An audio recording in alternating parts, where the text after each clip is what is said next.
how would you assess the post-poll scenario in the case of a hung assembly and especially tying up with the Congress party?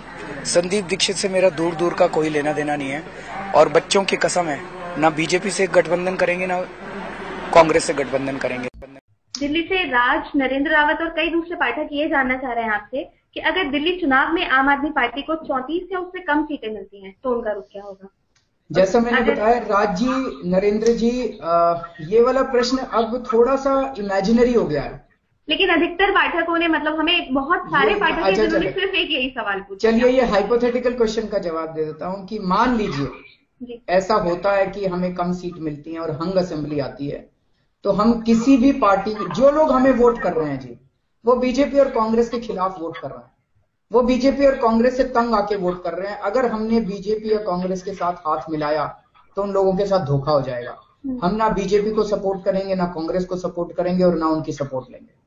मतलब एक और चुनाव का बोझ आप दिल्ली की जनता पर डाल देंगे? कांग्रेस और बीजेपी के कुछ शीर्ष नेताओं से मेरी बात हुई, उन्होंने कहा कि आम आदमी पार्टी दिल्ली की हवा में तो बहुत है लेकिन जमीन पर नहीं है, और हवा में रहने पर, टीवी में रहने से, अखबारों में आने से मुख्यमंत्री नहीं हो बनता है। ये बीजेपी कांग्रेस का आंकलन है। सर, अखबार वाले और टीवी वाले तो दिखाई नहीं रहे थे जब से हमने मुकेश अंबानी के पिछली बार स्विस बैंक के अकाउंट एक्सपोज किए थे। आप लोगों ने तो दिखाना ही बंद कर दिया था। आप छाए हुए हो, आपको जितनी कवरेज मिलती है अरविंद, उसकी तो किसी को नहीं मिलती। हर आदमी अपना टुकड़ा लिए रो रहा है। सर जी, आप अपना देख लीजिए, पिछली सीधी बात आपने 1 साल पहले की। 1 साल पहले नहीं, आप झूठ मूठ का मत बोलिए, मैं आपको निकाल के दिखा दूंगा। 8-10 हफ्ते पहले की थी, इसी स्टूडियो में आए थे, बगल में बैठ के हम लोगों ने सीधी बात की थी। चुनाव प्रचार जब शुरू हो रहा था तब। अरविंद, मानता हूँ राजनीति में हो, लेकिन कम से कम सच तो बोलो।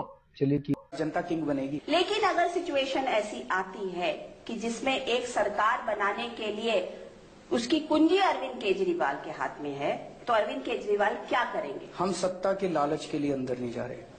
अगर हम सत्ता के लालच के लिए अंदर जाते तो आज मैं यहाँ पे बैठ के कुछ ना कुछ आपको गोलमोल बात कह देता, नहीं देखेंगे, अगर जनता का ऐसा ही हुआ तो गठबंधन का देखेंगे। पर हम कोई गठबंधन की सरकार बनाने नहीं जा रहे। हम सीधे भ्रष्टाचार को खत्म करने के लिए जा रहे हैं, और बीजेपी और कांग्रेस के साथ गठबंधन करके आप भ्रष्टाचार दूर नहीं कर सकते। और अगर आप सरकार बनाने की स्थिति में नहीं हुए तो ऑपोजिशन में बैठेंगे? बिल्कुल बैठेंगे। लेकिन आप जोड़ तोड़ की सरकार में नहीं शामिल होंगे? नहीं, बिल्कुल नहीं होंगे। ये क्लियर है? ये क्लियर है। ये क्लियर है। अगर हो जाए ना तो ये टीवी वाला प्रोग्राम दिखा